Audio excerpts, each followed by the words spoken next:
we were someone to blame, but in this silly town, where mischief's all around, Jodi's little tale became quite renowned. It's Jodi Day, it's Jodi Arias Day.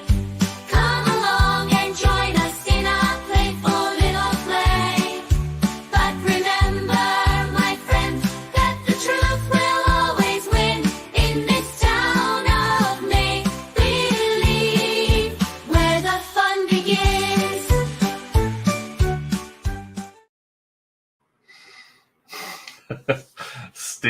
Still one of the best AI tunes I have ever created.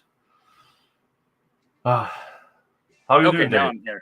I'm here. I'm good. I was frozen for a minute, but Okay. hey, it's Jodi Day. It's Jodi Day, and it is the final part of the prosecution's closing argument, and then we will go into what the defense will say.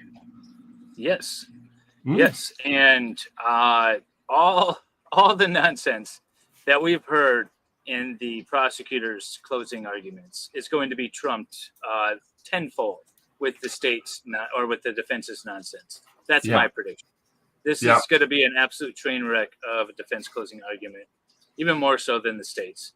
These attorneys are like fumbling their way through this case, but at the end of the day, I mean, she's guilty as hell. I don't think a good defense could have proven her case, or even a worse prosecution could have led to an acquittal. I just don't see it. The only thing that could have saved Jodi happened pre-trial with motion eliminate and everything, how to get everything out. But nah, the moment she changed her story was her complete undoing. Had she continued with the other story, she might have been harder to convict. And Dave froze again.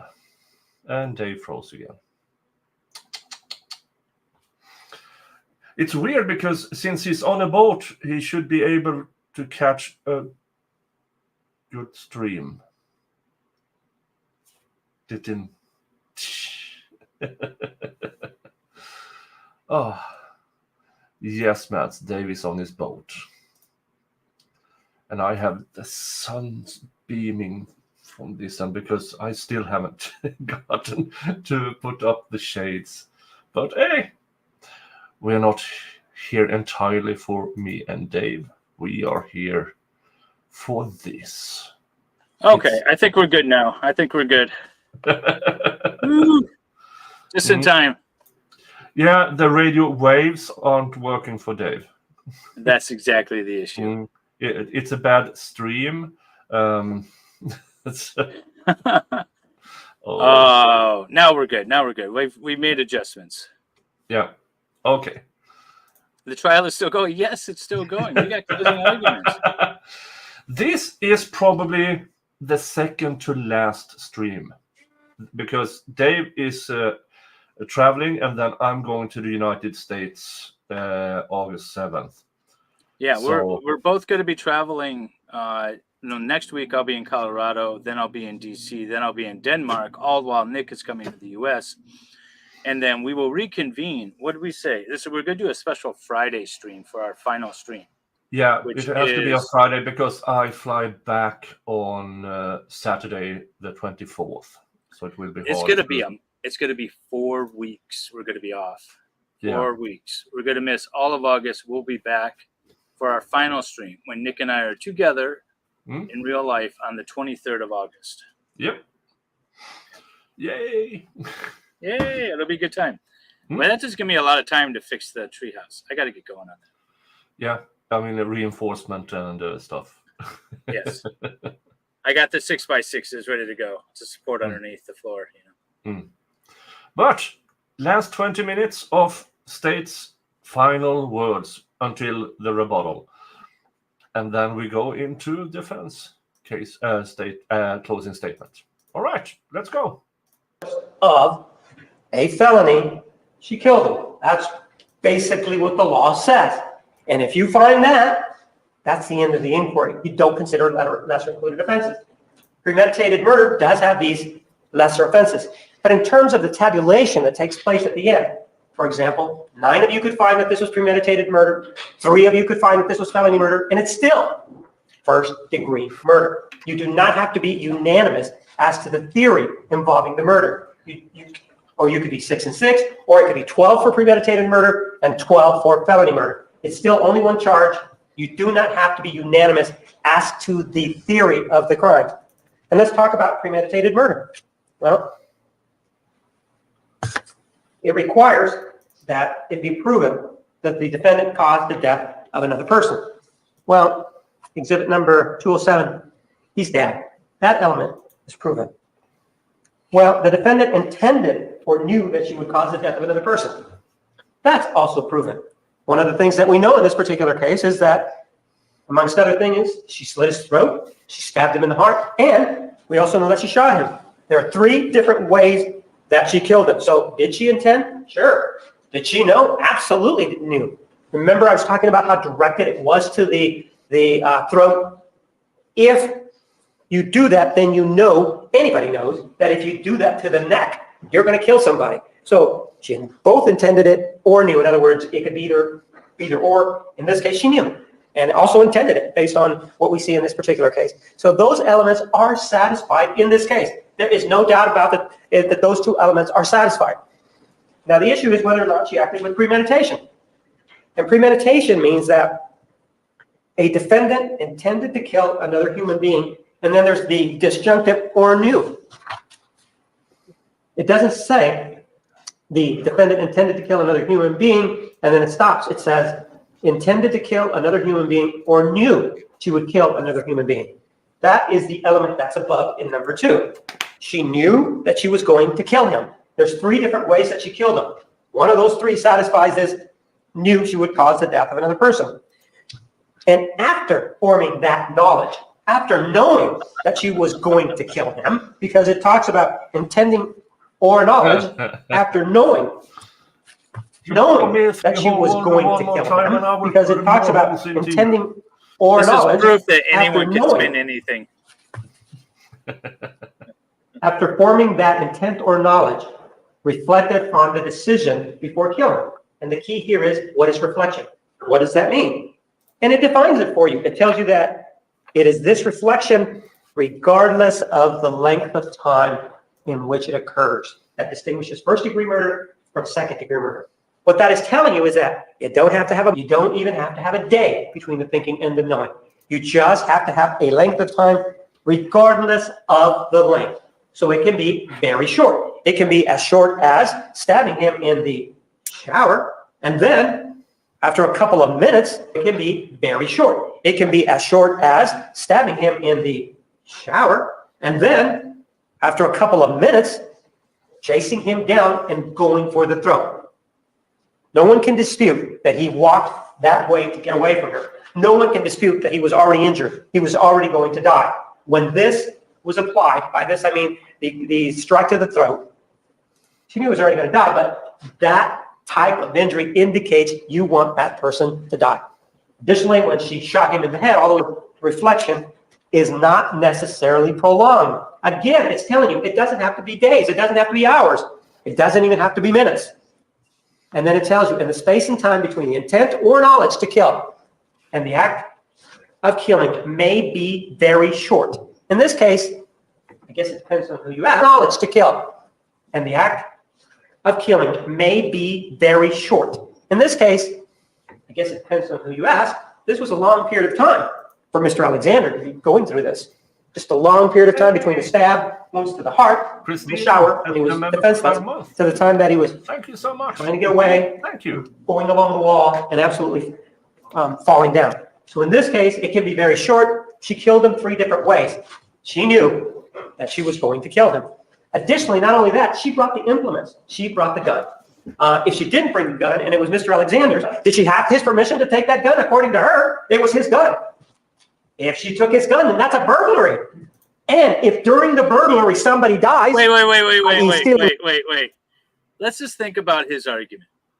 If she is lawfully engaging in self-defense, Like, so in order for there to be, I know I'm not a self-defense expert. You probably want to confirm this with Andrew Braca, but you have to not be engaged in any criminal activity, be lawfully in the location that you are, and be objectively and subjectively in fear for your life, and then you can exercise self-defense, right? So what he's trying to argue is that even if she's lawfully allowed to be there, and she's objectively and subjectively in fear for her life, she can't use self-defense because she used his gun, the perpetrator's gun, and therefore it's burglary, therefore she's committing a crime, and therefore it can't be self-defense. How stupid of a logical conclusion that must be in order for that scenario to be correct. Yeah. Right? Yeah, I'm a bit dumbfounded. I mean, say what now? If you take the gun from the guy who's pointing a gun at you, then you've burglared him, and therefore you're not justified in shooting him. I don't know. That's a stupid argument. The gun. If she took his gun, then that's a burglary. And if during the burglary somebody dies, i.e. stealing the gun. See, I knew that's where he was going. Either way you look at it. But we'll talk about that in a little bit more. And an act is not done with premeditation if it is the instant effect or a sudden quarrel or heat of passion.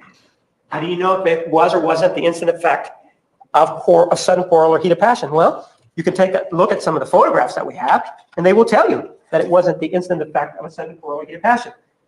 160 tells you, that guy looked like he's ready to fight. Somebody who is telling us that. A liar who was dressed at the time. A liar who was poised to... That was argued in that boy toy hiding in the closet that shot and killed the husband. It was argued that because he used the husband's gun, it couldn't be self-defense because he was effectively burglaring the husband. It's a stupid argument. Just think about that logically. Whatever side you come down on, Jodi Arias or this closet hunting guy or whatever, just think about the logic behind that. And is that a system that you're comfortable with? Stupid. Yeah. Strike. If she didn't have a plan, why does she have her clothes on? Why does she need to have her clothes on? And why is it that the gun is with her? She says, oh no, the gun belonged to Mr. Alexander. But if you remember on June 10th of 2008, she called unsolicited to this police officer and said to him, oh no, Travis never had a gun. Travis never had a gun. The only thing that he had were his fists. So, and you have that on tape. There is no doubt that she said it. In fact, there is a tape that says, Jodi Arias' number is whatever it was, and you heard her voice. And you also heard her saying, he did not have a gun. At that time of the investigation, she didn't know how important it was going to be. She didn't know what lies she was going to be telling in the future. She said he did not have a gun. So if he didn't have a gun, she brought it. And you know that she did bring it. You know about the supposed burglary of her grandparents' house. And so she says that in order for you to believe that this was a sudden quarrel or heat of passion, you have to say to yourself, well, you know, she called the police on her own and she lied to him, but since she's been such a liar and she lied to us in this courtroom, I'm now going to decide to believe her when she makes up a story and says, oh, his father gave it to her. And in addition to that, I'm going to have to believe that the shooting did not occur in the closet as she told Alice Laviolette, because that's what she told Alice Laviolette, the person who took this case. Isn't that what she told Alice Laviolette? Do you remember what Alice Laviolette testified? That's what she told her. And in fact, there was a recording of the conversation between the prosecutor and her at an interview that took place in November of last year, in which you heard her say, oh yeah, she told me that the shooting happened in the closet. You're going to have to disregard all of that so that you can even get to the sudden quarrel or heat of passion. That's the problem for the defendant. Are you going to be willing to do that? Especially when the police have looked in that place and there wasn't anything indicating that there were any bullets there. There's nothing to indicate that he had any cleaning supplies. Nothing to indicate that there was a gun. The other thing that is problematic that would allow you to reach that is these shelves. You would have to, the shelves. You've seen what the shelves look like, those shelves that were in the corner. And by her own admission, she stepped on the second shelf as she was going to get the gun. You saw what happens to those shelves when you put a little bit of pressure? They move down this way. And you saw the photographs. There was nothing that was the shoes that were there. There was nothing that looked that there had been any activity there. Everything, the photographs, the forensic evidence, her statement says that there was no sudden quarrel or heat of passion because she brought the gun. You would have to, again, throw aside everything else she has said to find that there was an instant effect of a sudden quarrel or heat of passion in this case. What do you want to do as you sit back and deliberate? What do you want to do with one of the first conversations that she ever has with the police before she knows what the issues are and says, you didn't have a gun? What possible reason or justification can she give you to say, at that time, I lied to him? Why? Well, she said before, well, I was afraid initially. She said when she spoke to the officer back on July 15th. That's why I made that first story. Then the second story, well, I was trying to not get in trouble. But those weren't present. Those reasons were not present on June 10th of 2008 when she called this detective unsolicited to talk. It's because she wanted to learn about what the police knew so that she could incorporate it in her story should something come up. But with the truth, you ain't got to remember nothing. And she forgot about some things and made that statement involving the gun. And that's problematic for her. It will stay as part of this record, and it will require you to sit back there and listen to that and say, you know what? She was lying there instead of telling the truth there. And that would require you to disregard the fact that a .25 caliber handgun was taken during a supposed burglary of her grandparents' house. And that was the gun that was used to kill her. The issue of the gun will not go away, especially since she said that he didn't have one, especially since she also indicated that there was a circuitous route through the closet, especially when she could have just walked out. The guy's naked. He's not going to run after her outside naked. And then indicating that she came through the closet, shoots him in the closet, according to some accounts, shoots him outside of the closet in the bathroom, and grabs a gun that she believes having wavelength issues again. He will return. He will return. believes is unloaded. If she believes the gun is unloaded, what is she going to do with it? Throw it at him?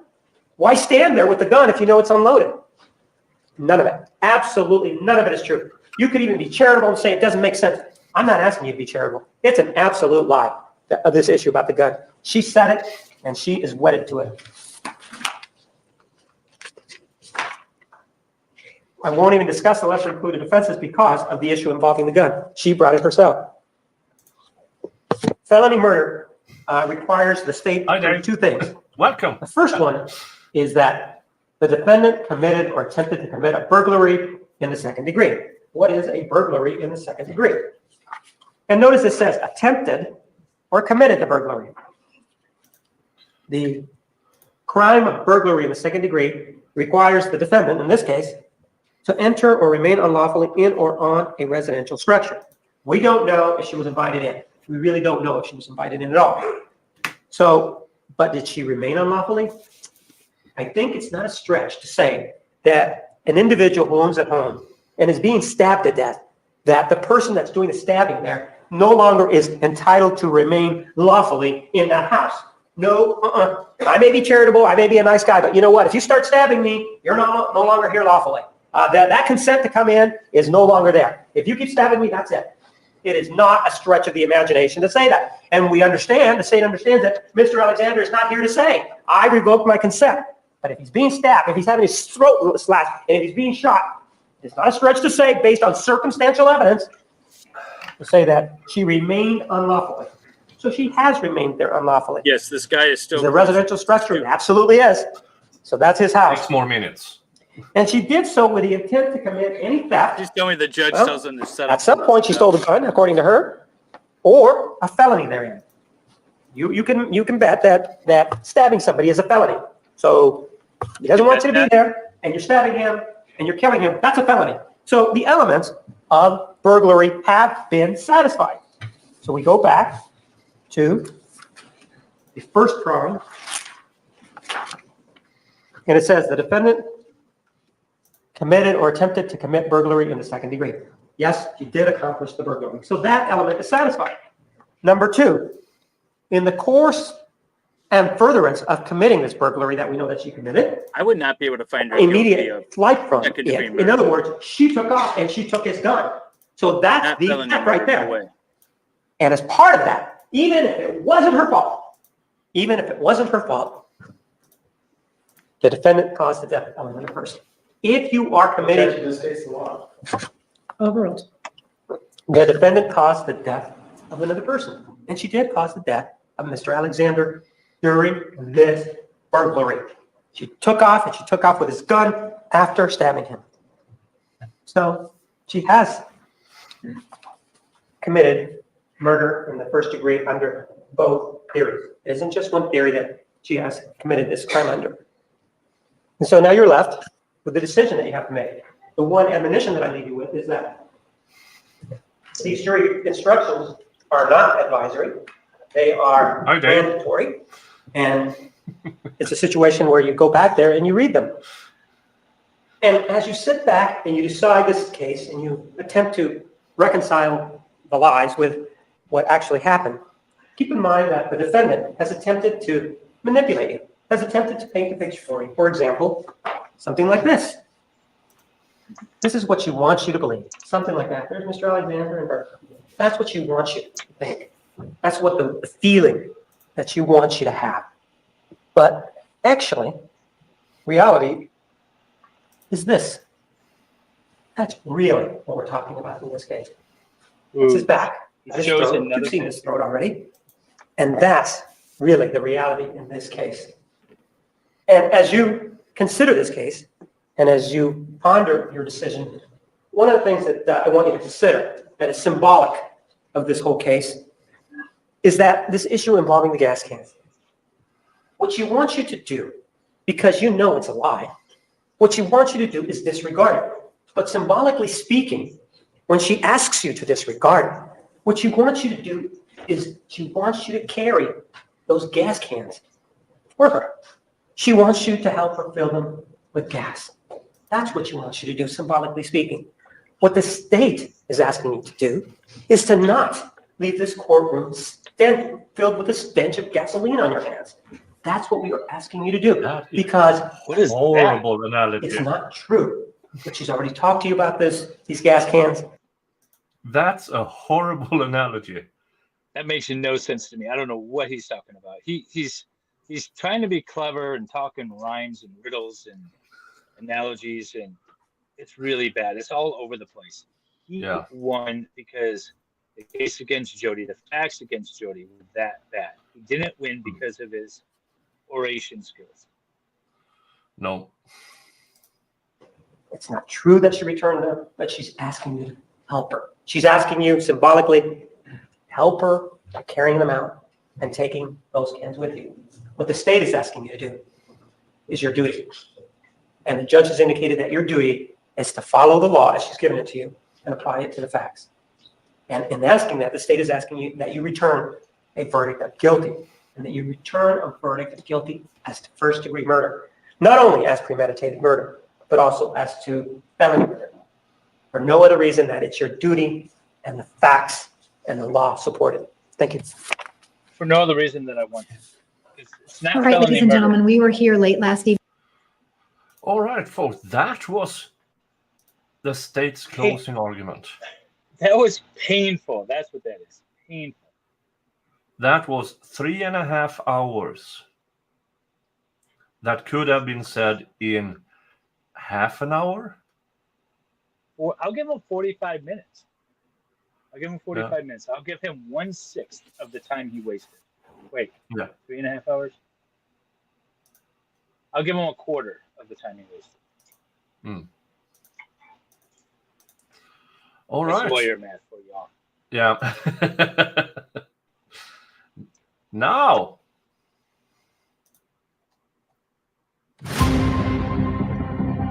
going to go check out Vielhammer. Defense closing argument. Who will Please it be be? seated. The record will show the presence of the jury, the defendant, and all counsel. Mr. Nurmi, you may give your closing argument. Wait, what? Oh, I got the names confused. Can we get an over-under on the time? I say 30 seconds. Everything that guy said is Fear. he sits back down. Love. sex, lies, and dirty little secrets. These aspects of the human condition may not be universal,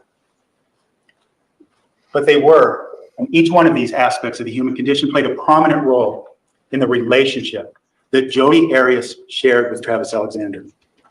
The relationship that began in the fall of 2006 when Mr. Alexander met Jodi Arias at a prepaid legal convention in Las Vegas.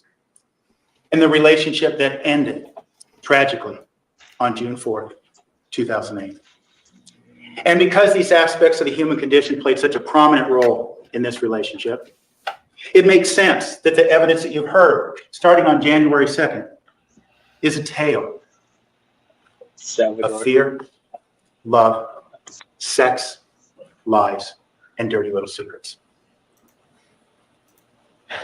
Now, ladies and gentlemen, one of the other things we told you at the beginning of this trial was that ultimately your job would be to determine one thing. Nick, can we go back and retitle our streams instead of the Jodi Arias trial? Your job will be to determine what happened. You were read some jury instructions yesterday that you were the finder of fact. What happened? What happened in the minutes in time between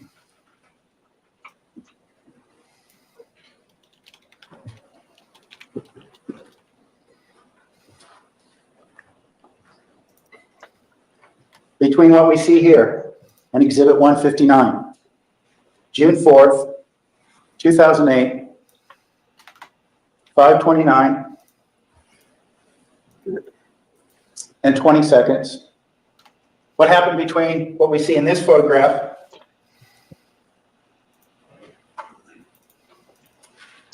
and what we see in Exhibit 162? Mr. Alexander's body being drugged across the bathroom floor at 5:32 and 16 seconds. What happened in those 3 minutes is ultimately what you were to decide.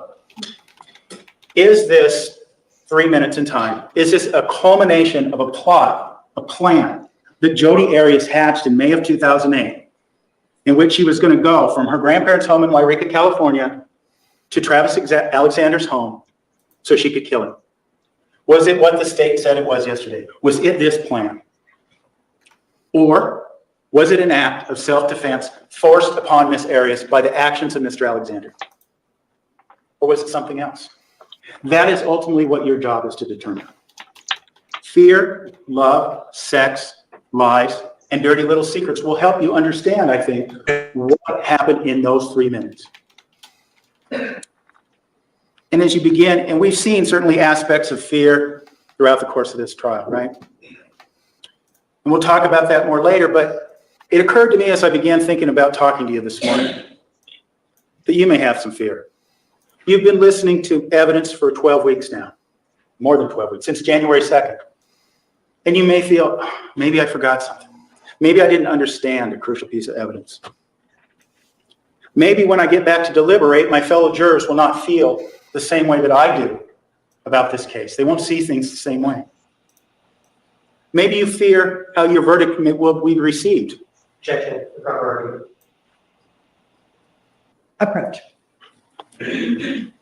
I'm not sure that's an improper argument. Maybe you're concerned about how, because I've heard juries be instructed on that in opening statements. Keep an open mind. Don't worry about how others will see or feel or think about your decision. I don't think that's improper at all, actually. I don't even know why they would consider that improper. You may fear how your verdict will be received by those who love Travis Alexander, by those who love Jodi Arias, or by the world at large. But ladies and gentlemen, as the jury instructions that were read to you yesterday indicate, your job in determining what happened between these 3 minutes in time is to do an objective analysis of the facts and evidence presented to you. You are not to be guided by sympathy or prejudice or fear, but instead by your personal belief. And rest assured, each and every one of you are here because all the parties involved believe that you are the type of people that would have the courage of your convictions to stand by your personal belief against whatever pressures you may feel. Each one of you is entitled to deliver your verdict to this courtroom. You do not have to succumb to the pressure of a fellow juror who may not agree with you. You can have the courage of your conviction to deliver your own verdict. You are to have the courage of conviction to deliver your own verdict based on the evidence you've heard, and nothing more. Nothing more. You are asked to put that fear aside and look at the evidence. At the evidence. And before we talk about the evidence and what this case is about, I think it's important to talk about what this case is not about. It's not about Snow White. It's not even about any of the seven dwarfs. It's not about bad haircuts, and it's not about the sexual orientation of any of the witnesses. Judge, are you based on evidence? It's not even about whether or not you like Jodi Arias. 9 days out of 10, I don't like Jodi Arias. Not a good thing to say. Oh. It's not. Oh. Don't tell the jury you hate your own client. Don't tell the jury you hate your own client. He should have, if he wasn't, reprimanded by the bar for that comment.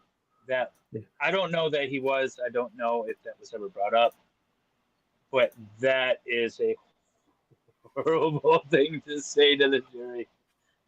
Oh. Yeah. Whoever brought up sexual orientation, they talked a lot about Travis and his like of little boys in Spider-Man underwear, junk. That was a lot of Jodi's testimony. So since it would be a boy, see, we have two genders. And when you have two people with the same gender, that's a different attracted orientation than what is generally thought of. We can have a whole conversation about this generally.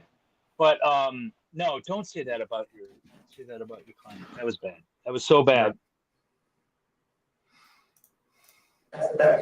Yes. Please directed to disregard the last statement. But that doesn't matter. Your liking her or not liking her does not objectively assess the evidence. And you know what, ladies and gentlemen? It's not even about her sitting before the cameras of Inside Edition and saying that no jury will convict her. It's not about that. It's about the evidence. What happened? What happened between what we see in Exhibit 159 and what we see in Exhibit 162?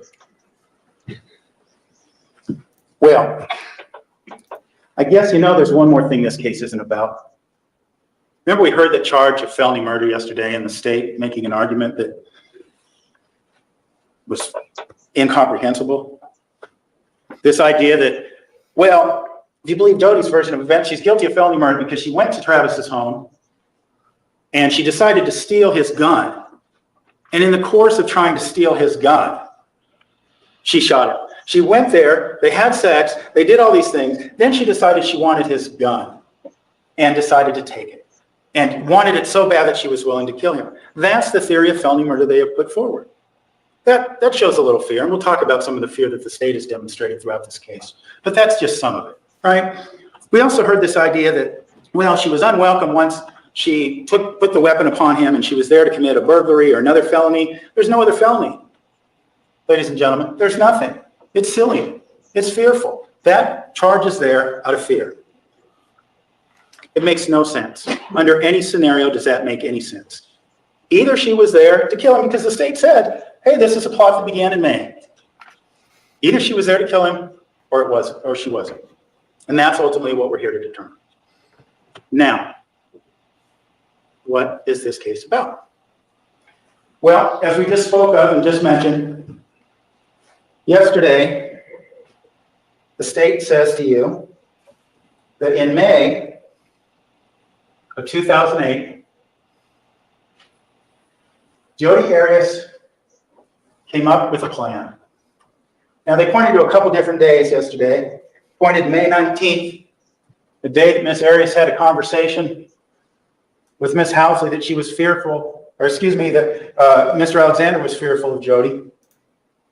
Of course, on May 10th, we heard that they had a phone sex conversation.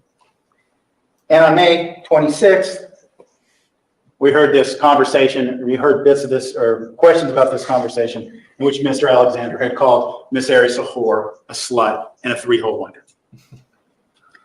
And the state theorizes at some point in time here in late May, I guess, Jodi Arias decides that Travis Alexander, what we heard yesterday was that he had finally decided to end the relationship and she couldn't deal with it. Well, let's start there. Because what you're going to see as it relates to this so-called plan is it doesn't make any sense. It makes no sense at all. And the first place it doesn't make any sense is the very premise of why. Now, the state doesn't have to prove motive, but they've come up with this motive so we can discuss it. Why? Because she couldn't live without Travis Alexander, right? She's crazy. She can't break up with any of her boyfriends. She can't let it go. She couldn't live without Travis Alexander. All right, that's the theory. That's the motivation. That's why she starts this plan into action. Except for the fact that, remember, in May of 2008, she had moved back to Wairika, California to get away from Travis Alexander. To get away. She didn't want to be around him anymore. She talked in her journals about how the cloud had lifted, right? These journals that were later argued to be incomplete, and we'll talk about that more later. There's no rules of journaling, but the state has submitted that to you, so we'll discuss it. But point of fact is, she moved away. This girl is supposedly obsessed, moves away. They still talk on the phone, but she moved away. What else is she doing? We heard evidence that she had an account on LDS Linka, a Mormon dating site. She was a young Mormon woman in her mid-20s, much like probably a lot of the people on that website, who was looking for someone who shared their philosophical beliefs. I think mid-20s is quite old for the Mormon church. You're supposed to be married and have 12 kids by then. Yeah, I know. That's the whole thing about he's a good and dutiful Mormon, but yeah, he's so old and he's actively trying to seek a Mormon woman in the Mormon groups, but he's fairly old. And I think that's one of the things that some of the ladies said they had a problem with in the trial, but in ancillary readings that I've been doing. Now, the state has tried to cast aspersions on that, but ultimately, a lot of people use these sites, and Jodi was using them. She wasn't so locked in on Travis that she wasn't looking for other men. And then we met one of those other guys, right? Ryan Burns. He sat there right before you. She began conversating with him. Phone, text messages, and they had planned to meet. She was interested in moving on, moving past Travis Alexander.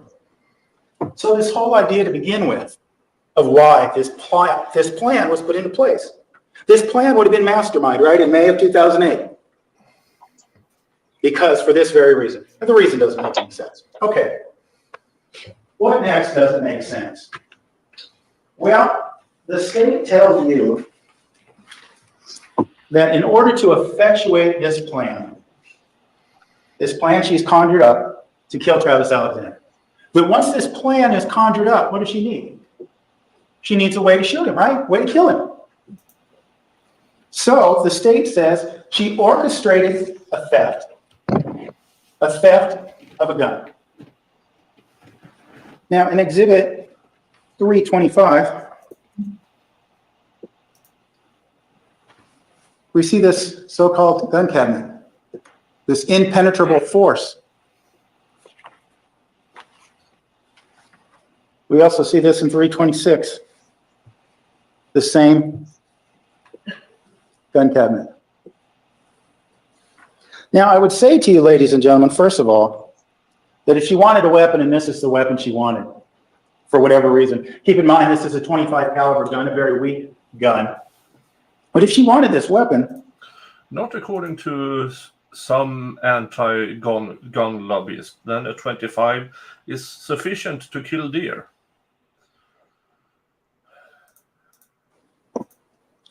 And she was going to leave and go to Mesa on a covert mission with a single-minded purpose to kill Travis Alexander. And that's what we're talking about here. She could have just reached her hand in there the day she was leaving and taken that gun.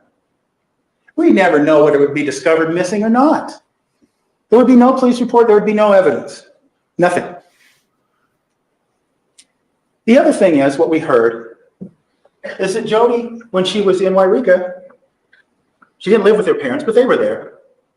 And one of the bits of evidence you heard was that Jodi's father owned guns that were not registered. She could have got one from Dad. Probably a more powerful gun. But she didn't, right? Well, that doesn't make any sense.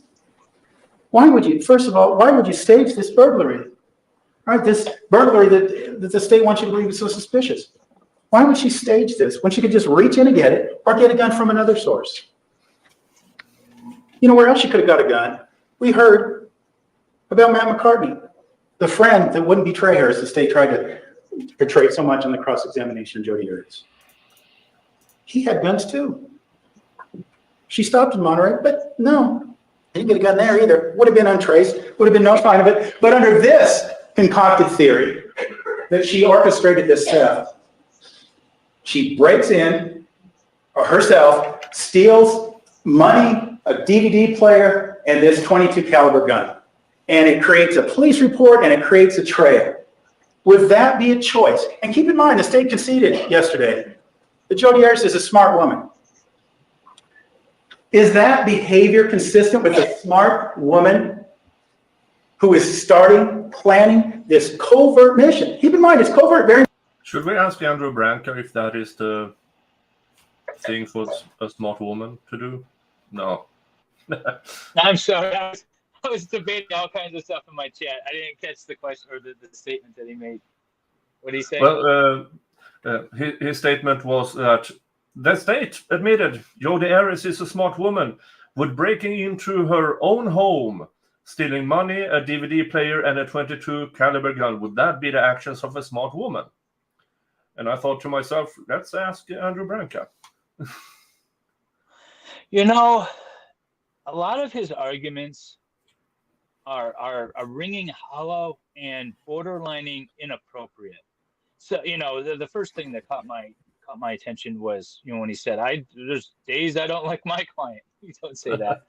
And then this one is like, well, she's smart. Would a smart person do that? I feel like that's an argument that an improper defendant would say. That's you know, that's one of Sarah Boone's arguments. You know, yeah. I'm a smart person and I wouldn't have done this because I'm smart, you know. So I don't know. It's just so it's not necessarily wrong. It's just a stupid argument. Who's this woman, by the way? Is that Jodi's grandmother? I have no idea. She looks familiar. That's what the state said yesterday. Covert mission to go to Mesa, Arizona and kill Travis Alexander. Why would you start a trail? The type of gun, the bullets, everything. It doesn't make any sense. Why would she do that?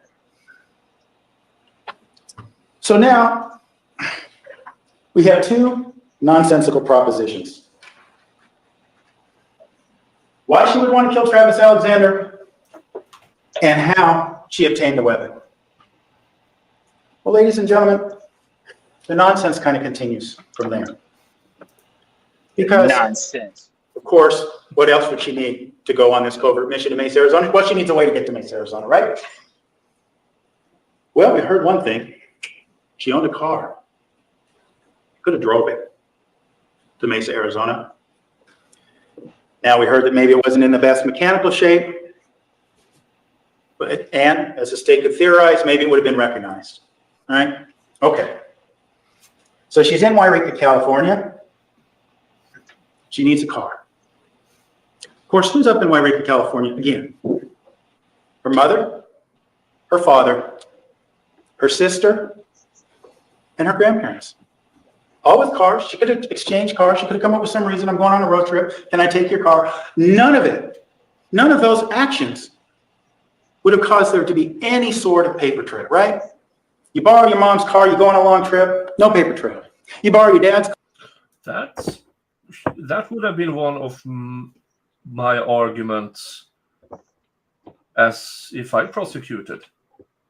She had options. She had her mother's car, her father's car, her sister's car, but she chose not to. She chose a rental car because she didn't want them, whatevers. I would object. Yeah. Because I don't remember the testimony specifically. I don't think that came up in cross-examination of Jodi. No. But let's assume that it that did. too. Yeah. If it did come up in cross-examination, as a defense attorney, I would have questioned and maybe have called the rebuttal witnesses to say, like, we didn't let Jodi use the car, or we couldn't have let Jodi use the car because we needed it, or something along those lines. I probably would have called the rebuttal witness, but I don't think that was brought up.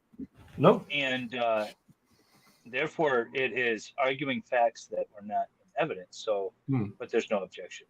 So it is what it is. Or going on a long trip, no paper trail. Those people, those same people, mother, father, they also could have rented a car for Jodi Arias, right? Nothing linking it to her, but does she do that? Does this smart woman who's planning this covert mission, does she do that? No, she doesn't.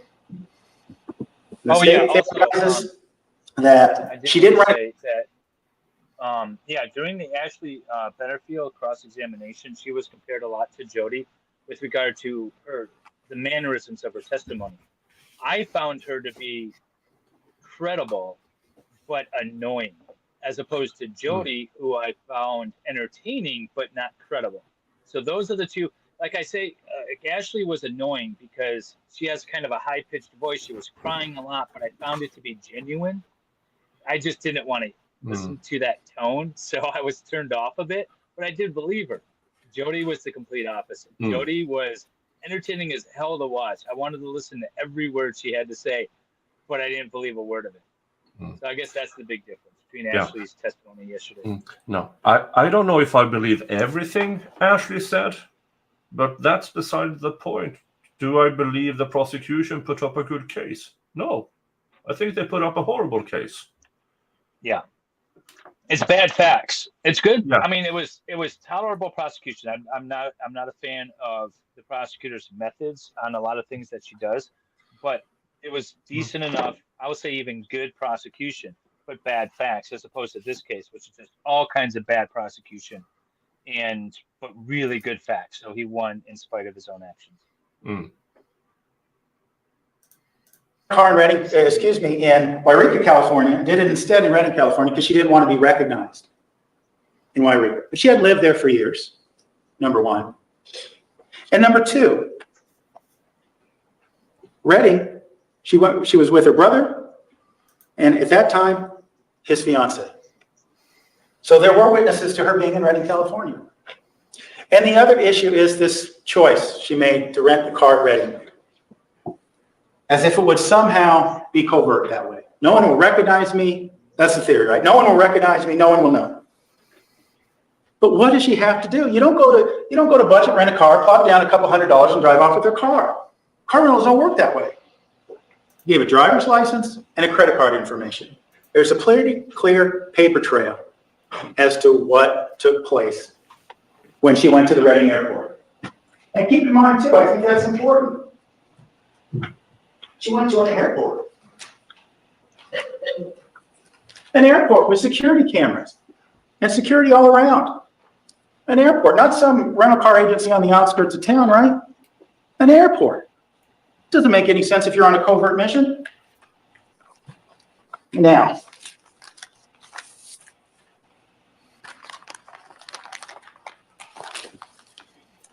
let's take a look at this paper trail.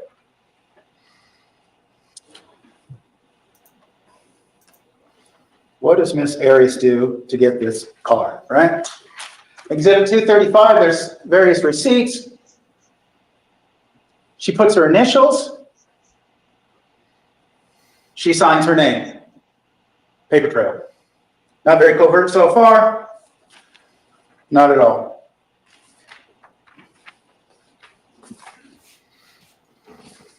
Now, adding to this level of nonsense again, and this kind of gets into lying as well. this idea that, well, Jodi didn't really reserve the car online at Priceline, as she said. She lied to you. She really did it at budget. Let's take a look at these I agree, receipts Amy. here. He's actually doing a really good job of Excuse linking me, up all the thanks. evidence than the state was. She got the car. Yeah. When did she get the car? She got the car in June, right? As she was getting ready to go on this trip. She gets the car in early June, right? June 2nd. She gets the car. She returns the car on June 9th.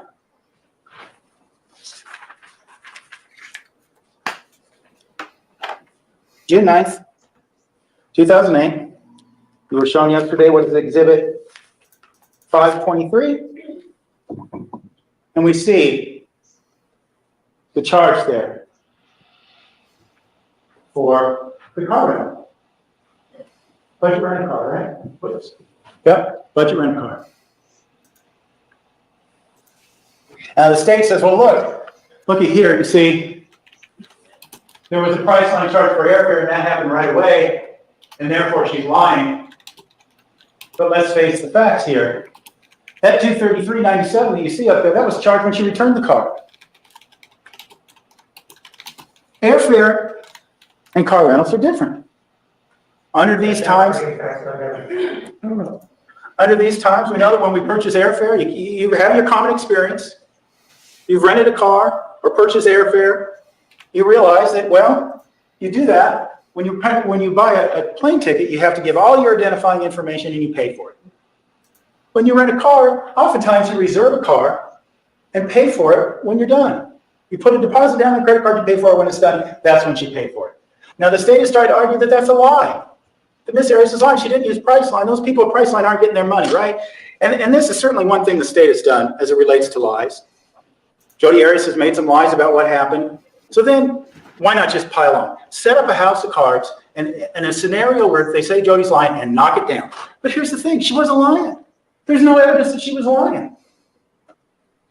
We don't know what kind of arrangement budget Priceline has. Mr. Colombo, he didn't tell you what kind of arrangement they have. He didn't know. So she rents this car. And Mr. Colombo says when she rented the car, her hair was blonde. And we had some discussions of hair color. But it wasn't, right? We saw the pictures. Mr. Colombo saw her driver's license. Jodi Arias had blonde hair.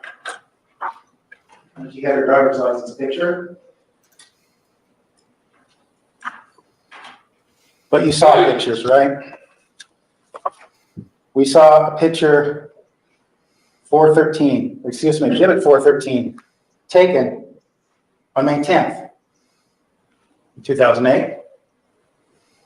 And no one tried to have an expert testify and say this is a certain color. You can use you can look at it. You can look at your own judgment. We may have different shades of brown. We have exhibit 414. And exhibit 414 was taken on May 15th. Jodi and her parents' dog, May 15th. You judge for yourself. May 17th, exhibit 415. Judge for yourself. Is that some sort of bright blonde hair? Okay. What else is at the car rental agency? We have this issue. Jodi wanted a white car instead of a red car, because the red car would draw the cops' attention. Well, some of us have heard that myth as it relates to speeding tickets. Maybe it's a myth, maybe it's not.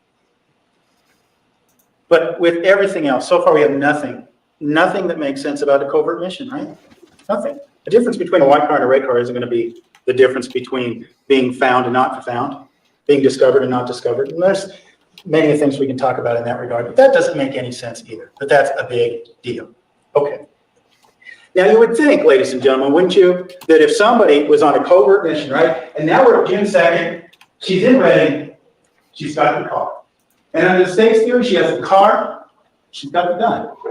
She's ready to rock, right? So does she then go from Reading, California to Mesa, Arizona, nonstop in order to go on this covert mission to kill Travis Alexander. You don't stop anywhere. You don't visit any people. There's no witnesses. You go in there clean and you do your business, right? Did she do that? Oh, no, she didn't. Doesn't make any sense. What does she do? She stops in Monterey, California. What does she do in Monterey, California? She visits 2 former boyfriends.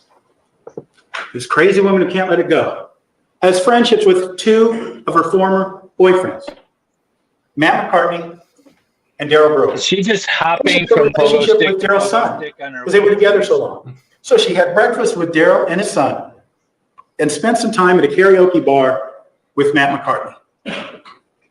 So what she had done, if she's on this covert mission, is it's not quite so covert anymore now, is it? We've alerted the world to this gun theft. We've alerted the world to the rental car, and we've alerted the world to where we're going or the presence. And then Daryl Brewer says, well, she told me she was going to Mesa, needed gas can. Well, if this was a covert mission, first of all, and I would submit to you, he was probably mistaken about Mesa. She did go there, but whether or not she was planning on going there or not.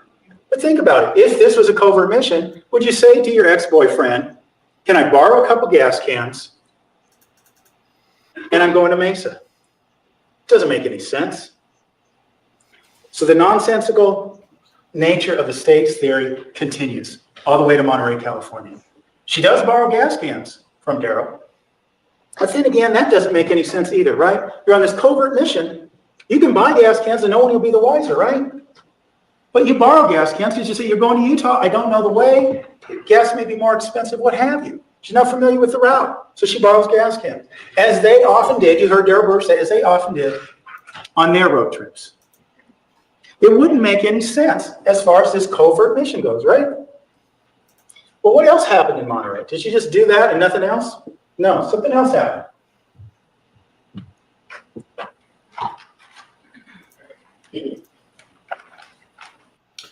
Yeah, Amy is absolutely correct. Jodi on the stand said she didn't know she was going there until after she left Daryl's house because Travis called after. Yeah. Jodi's story is she doesn't know. She didn't know that until she left Daryl's house. Travis called after. So this is against her testimony. Yeah, it is. Well, that's why you have attorneys. They can spin whatever. Yep. You saw weeks ago some receipts. Receipts for various things. Gas.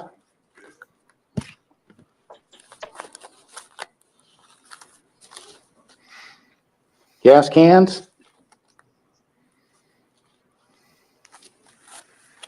But what happened in Monterey in terms of those receipts?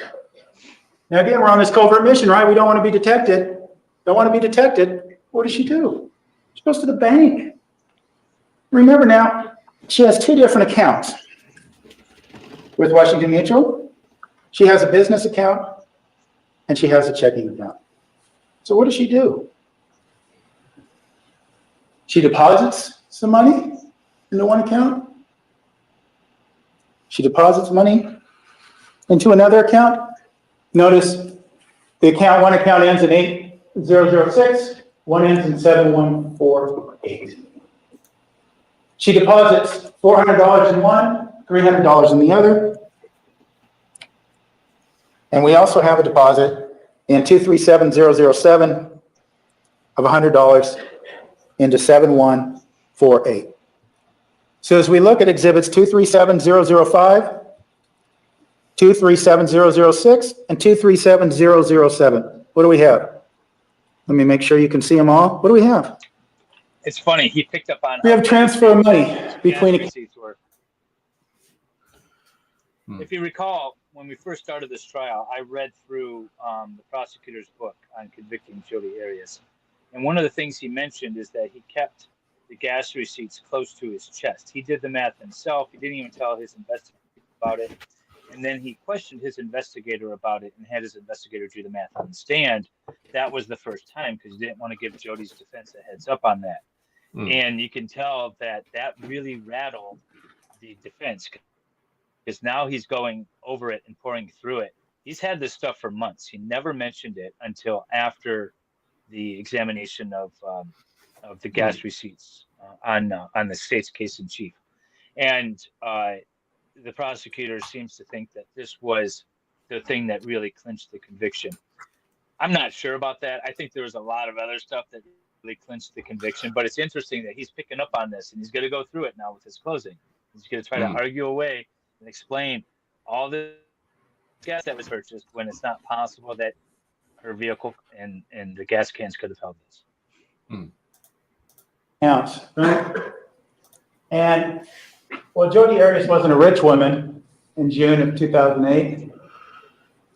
She had a balance in one account of $548, and she had a balance in another one of $207. I apologize. I thought it was going through the bank or the. So she's got what, $750, right?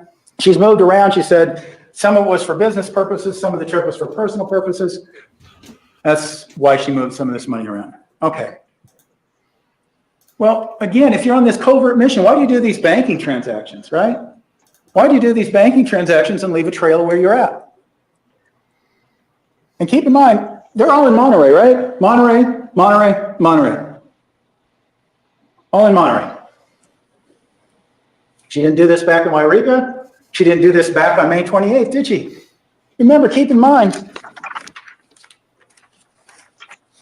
on May 28th, right here, this plan was in action.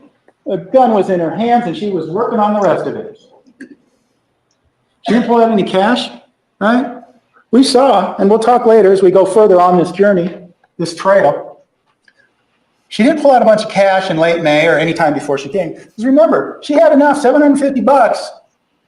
She wanted to do this covert mission. She simply could have gone there without the need for gas cans. You know, when you buy gas with cash, you don't have to give your personal identifying information. We heard that makes sense, your own common sense and experience. And we also heard that from the lady who works for Tesoro.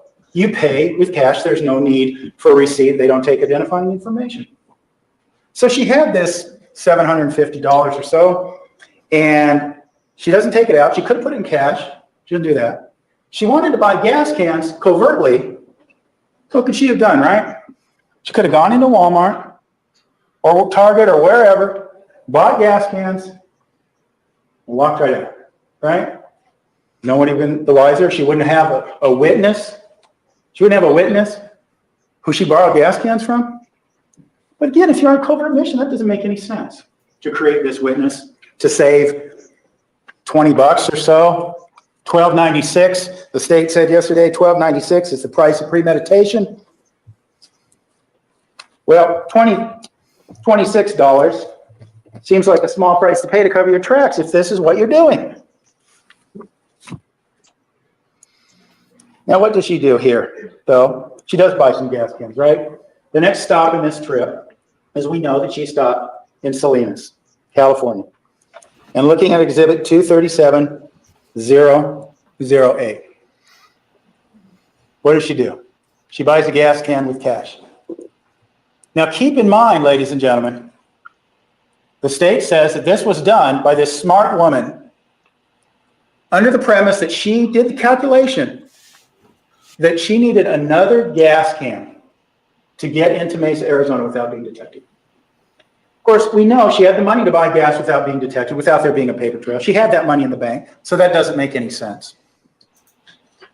But here's the other thing that doesn't make any sense. She buys this extra gas can, right? And here she is with this receipt. Well, I don't know about you, ladies and gentlemen, but I've never been to a Walmart that doesn't have a garbage can. Why wouldn't this smart woman, why wouldn't she just take this receipt and drop it right in the garbage? I don't want anyone to know I bought this gas can because I'm on a covert mission. Drop it in the garbage. She didn't do that, did she? It doesn't make any sense. Then there's this theory, this receipt has been bandied about. This is evidence that Jodi Arias lied to you, right? That's what the state said. She lied to you on the stand. in the light of truth. And we'll talk about shining the light of truth on some people that have been involved in this trial later. But she doesn't throw it away, and she says she returned the item. Did she ever say she returned it to the exact Walmart? You can go back to your memory. She was in Pasadena. She was in different places. There's plenty of places where this happened. But the state says, oh, look, we checked all the registers at this Salinas, at this Walmart. Did they check the others? Do they know? Who knows? But again, set up a house of cards and knock it down and call her a liar. Because that's the basis we're going to use for our case. And look, ladies and gentlemen, if Jodi Arias were accused of the crime of lying, I could not stand before you in good conscience and say she's not guilty of that crime. But nowhere in your jury instructions. I don't like her. She's a liar. Jodi Arias of lying. There is no verdict form that you will have to say, is Jodi Arias guilty of the crime of lying or not? Well, of course she is, but there's no verdict form to that regard because that's not the crime she's being charged with. It's premeditated murder. That's the ultimate crime. Okay. Now, the other thing that happens in Salinas is the state made this comments about the license plate, right? This gang of skateboarders that need a screwdriver to be in the gang, right? That was the comment. That was the facetious nature of this theory.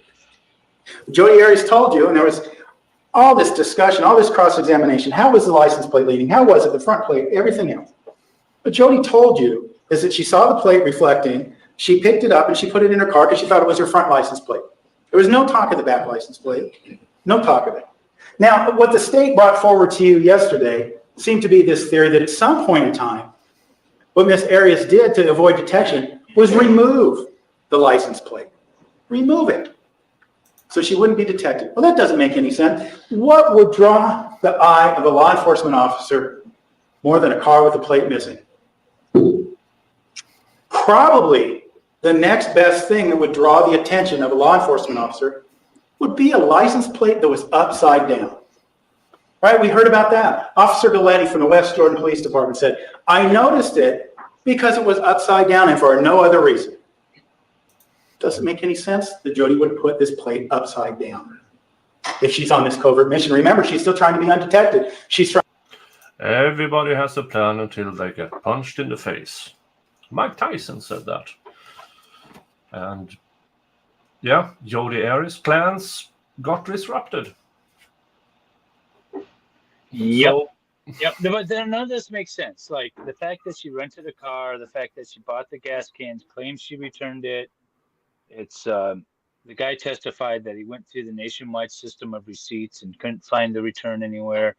I mean, and then obviously she's being caught up in lies. And then to say, as her defense counsel, well, we know she lies, on top of I don't like her anyways, on top of everything else. It's just bad. This is just so bad. Trying to go to Utah to set up her alibi. So that doesn't make any sense either. But let's back up the car, literally and figuratively, right? Because the next point of conduct that is important here is Pasadena. Miss Arias goes to Pasadena. And one of the things we see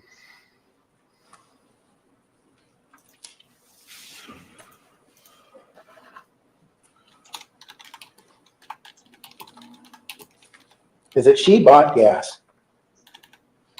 And of course, it'll be the last receipt I pull up, but we can see she bought gas in Pasadena.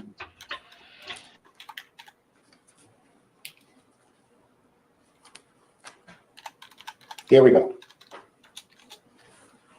Pasadena, California, she buys gas. Now that receipt is definitely faded over time. Let's see here. Exhibit 237.011 and 237.013 and 237.012. She buys gas. Okay. When did this gas purchase occur? June 3rd, 2008. Why would she say the receipt? So on June 3rd of 2008, Miss Arias is in the midst of a covert mission to Mesa, Arizona, designed with the single-minded purpose of killing Travis Alexander. June 3rd. She had all that money in the bank. She doesn't take it out.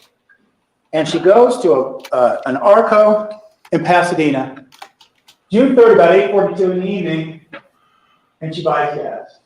She makes 3 separate purchases for gas. One of them right here on the right, boy, that's a debit card. That can be traced. Gee whiz, that doesn't make any sense if you're on a covert mission, does it? And of course, she kept the receipts. Well, that doesn't make any sense if you're on a covert mission to keep these receipts. When she filled up her gas cans, and keep in mind, when we talk about all this, you know, the state says, oh, it's positive. She had to have 3 gas cans because of the amount. But they haven't provided you a lick of evidence as it relates to how much gas that Ford Focus holds. Not a lick. Those calculations are based on nothing. But okay. She creates this paper trail. She buys all this gas. What else happened on June 3rd, 2008, that evening? Remember, something real important happened that evening. All right.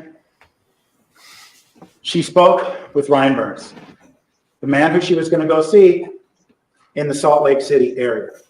Now, keep in mind, in terms of lies, part of what the state has said is, you didn't know you were in Salt Lake? Well, you know, she was in some suburbs, that sort of thing. Call her a liar. She didn't know she was in Salt Lake. She was in West Jordan. She was in a suburb. She didn't know if she was in Salt Lake. Call her a liar. It's another example. But here she is. She's on the phone with Ryan Burns. And yesterday, keep in mind, yesterday the state says, Ryan Burns, no motive to lie. No motive to lie. And he talked to Jodi Arias that evening. Around 9:30, he said, and you recall me asking him, there was talk about when was Jodi expected up there? When was she going to be in the Salt Lake City area to West Jordan? About 12 hours.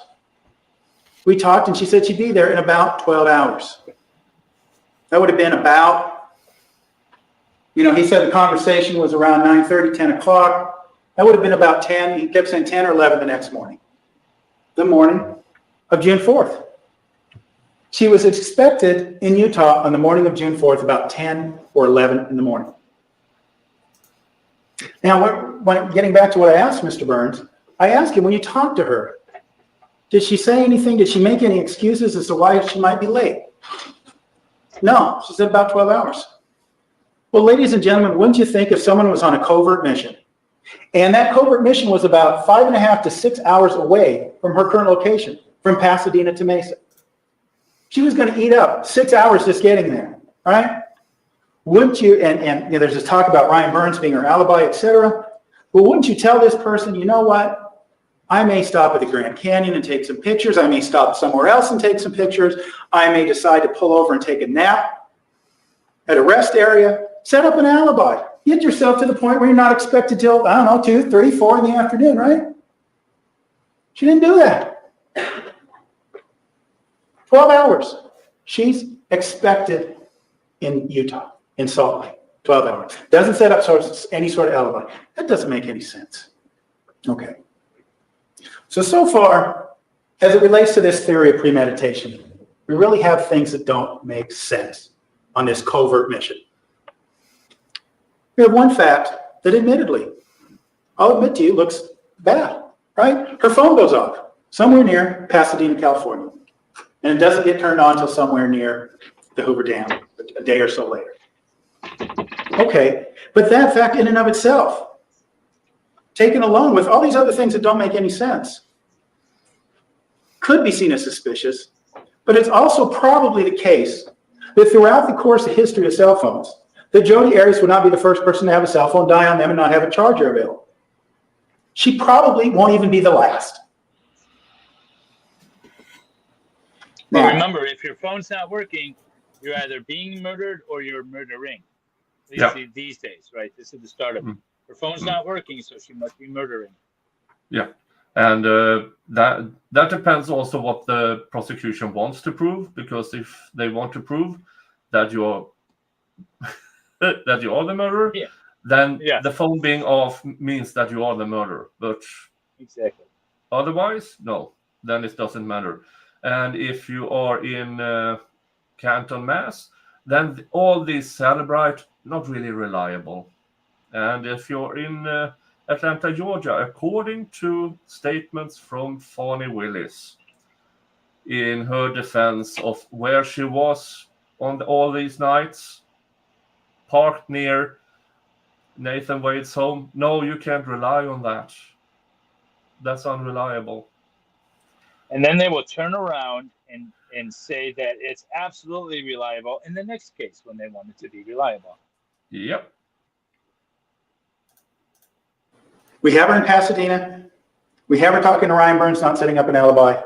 And you saw the call records that she was speaking with Travis Alexander. What happens next?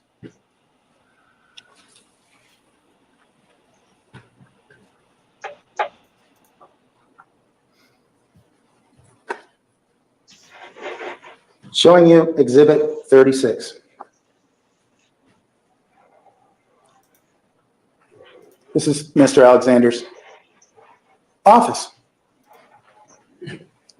Remember that Jodi told you that on the morning, what would be the morning now, June 4th, about 4:30, 5 o'clock-ish in the morning, she arrived at Mr. Alexander's home. And he was on the computer watching videos on YouTube. And the videos were of people dancing with boxes on their head, moving their hands around. And there were several of these videos, and we saw that recently, just a couple days ago, even when Detective Melendez, testified. We went through that computer report, and it showed all those videos.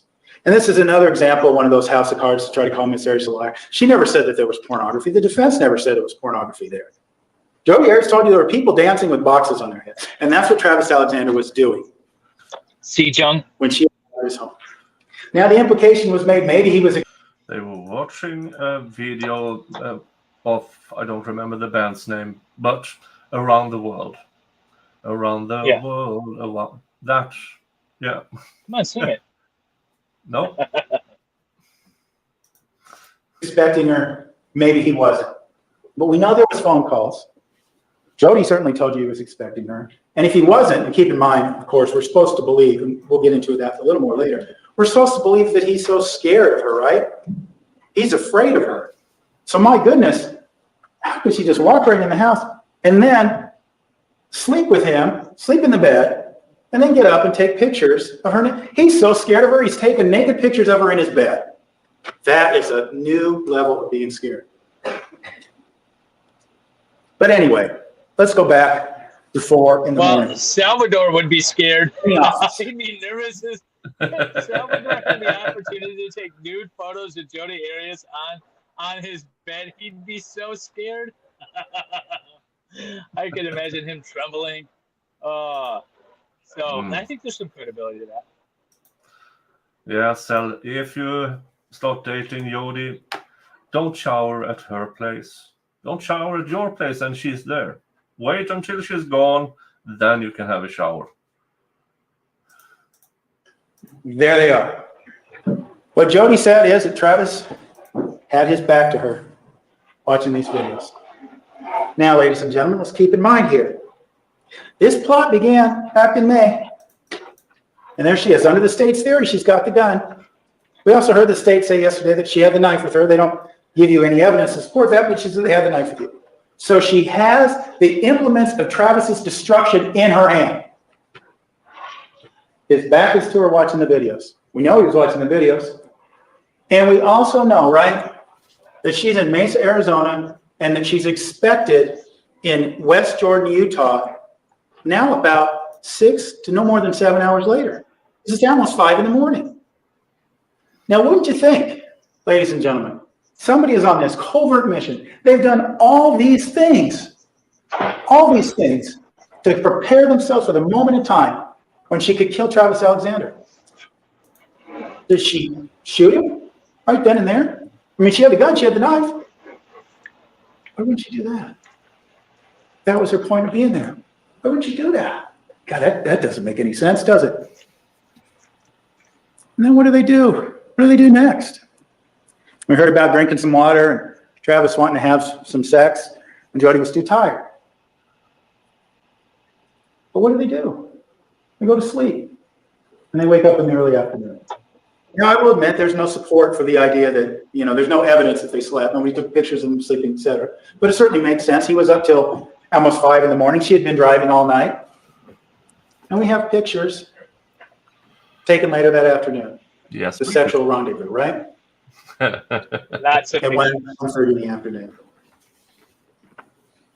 The theory, or the question arises under this theory that the state has perpetrated to you. They're in bed together sleeping. She's got the gun. She's got the knife. He's asleep. What better opportunity would somebody need? He's asleep. You put the gun to his head and you do it. You put the knife to his throat and you do it. If that's what you're there to do, isn't that what you do? No better time than when he's asleep. She doesn't do that. Okay. What next? Well, you heard Jodi tell you that they had sex that afternoon, that he was tied her to a bed, and that they took pictures. Well, we have evidence of those pictures, right? We have pictures of Jodi naked on the bed. It begs an important question. Keep in mind now, under the state's theory, Jodi is there to kill Travis Alexander.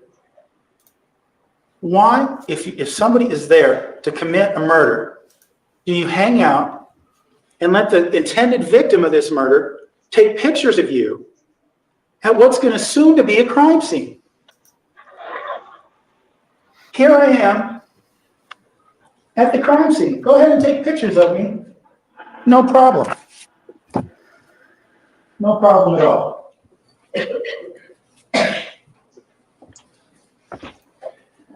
Now, that doesn't make any sense, does it? And we'll look at some of those pictures perhaps later. But keep in mind as well, in some of the pictures, this man is in utter fear of Miss Arias. Can't even see her head or her face. You can see the despondent look on her face in some of these pictures. But keep in mind what was taken on June 3rd when she's on this mission. A picture from her own phone that she took in advance of being in Mr. Alexander's house. Another exhibit, 638, a picture that she took on June 3rd, 2008. If you're on a covert mission and you've dyed your hair and you've done all this in order to get there and kill Travis Alexander, why are you taking pictures of yourself with this hair color and allowing him to take pictures of you with this hair color? All right? Doesn't make any sense. And not only pictures, nude photographs. And not only nude photographs, but graphic depictions of her genitalia. Doesn't make any sense. They're the last thing you would want if you're there to commit a homicide, a murder, is to have pictures of yourself taken. A roast beef sandwich. That's what happened. There's no dispute that that's what happened. Wait, did you just say roast beef sandwich? So now,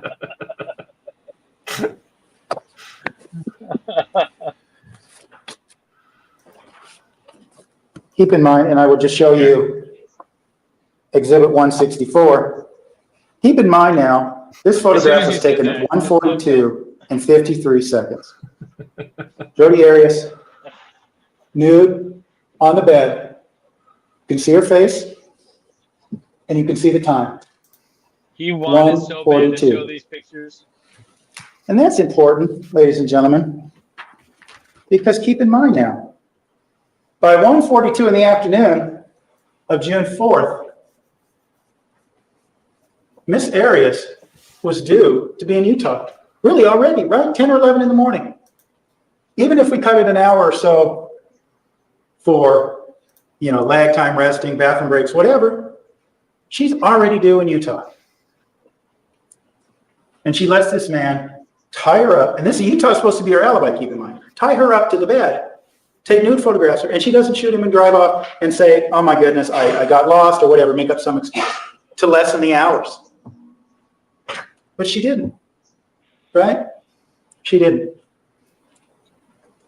But this was the plan under the state's theory. This was the plan to kill him and get to Utah as an alibi, right? But what do we also know about what happened that day? We know I wonder that if Jodi Arias knowing. sat around hung out with Mr. Alexander in this office, and that he threw some CDs. Now, yesterday, the state postulated to you that she knew she was going to Mesa to see Travis. That's why she brought the CDs. So let's back up that Ford Focus again. Remember what you heard in Pasadena was that she was going there. Daryl Brewer told you his sister had just had a baby. She was going there to take photographs of this baby. And you heard she always takes her laptop and her photographs with her when she does these sort of projects. But also, again, keep in mind now, if you're there and you're going and you're leaving your home and you're going to pack everything up and you're going to kill this man, why would you go and pick up a bunch of picture CDs and show him pictures of your travels together? Doesn't make any sense, right? Not for this covert mission, it certainly doesn't. But now we have the photographs, right? In the afternoon, Travis Alexander in the shower. The state postulated to you yesterday that this was it, that she had convinced Mr. Alexander to get in the shower, that they had had sex twice. She kind of wore him down so that he was naked and vulnerable in the shower so she could take her shot. Right? That was what we heard yesterday. That was the point. That was the plot of all this, right? And we know from the photographs that this happened at 5 o'clock in the afternoon, about 5 o'clock in the afternoon. And keep in mind now, the state has theorized throughout this case that Jodi Arias had the knife and the gun with her in the bathroom. She had Mr. Alexander naked, vulnerable in the shower, and she was waiting for her moment in time. Yesterday, you saw the picture of Mr. Alexander sitting in the shower. We saw the top half of that in Exhibit 159, right? You see the water dripping off his face. We saw that a few moments ago. And then there's the next photograph where he's sitting in the shower. They say this is where she decided to make her leave, to make her move while he's looking at her. Yeah, you know, funny thing is, it seems like is what we have in Exhibit 142. We have Mr. Alexander right there, don't we? He's in the shower. Look at his head. Face completely against the wall. Arms up. Defenseless. Vulnerable. Still naked. Under the state's theory, that would matter. But be that as it may, there he is. Now keep in mind, ladies and gentlemen, this is at 5:22 and 36 seconds. She's waiting for a moment in time to strike. She's waiting to kill Mr. Alexander. If there's a moment in time, this is it. This right here is it. There he is. He's worn out, he's naked, and his back's to her. His eyes are right against the wall. He wouldn't have seen it coming. That's actually a really good argument. Wouldn't have seen it coming for an instant. And keep in mind, she had the gun, right? She could have just shot him right there if that was her plan. I like that She didn't. argument. Doesn't make any sense if this is a premeditated murder. I like that argument, right? Like, this is premeditated. She was just waiting for her opportunity to stabby. He has his back to her. He's in the shower. She could have done it right there. Instead, she chose to take a picture. That's a good argument, because then it says, well, then what changed? Like, what happened between this time that she took the picture and when she stabby him? Something obviously changed, and that change was him coming after her. That's a good argument. Yeah. Not bad. I still think she's guilty as hell, but that's a good argument. Yeah. And keep in mind, too, this isn't just a moment in time. 5:22 and 36 seconds. 5:22 and 54 seconds is the time on Exhibit 143.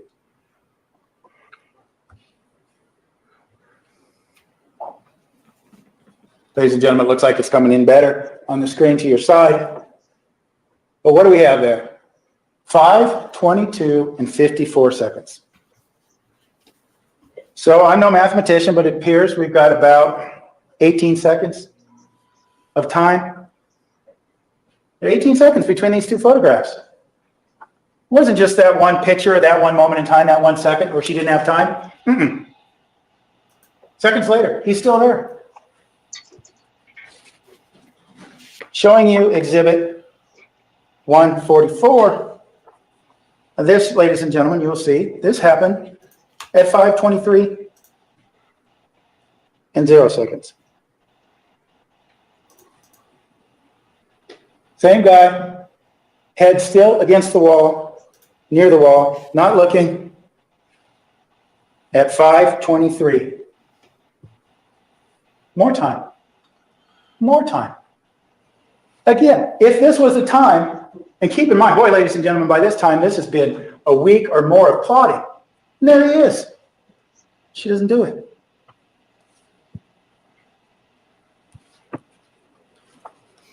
The saga continues with Exhibit 153.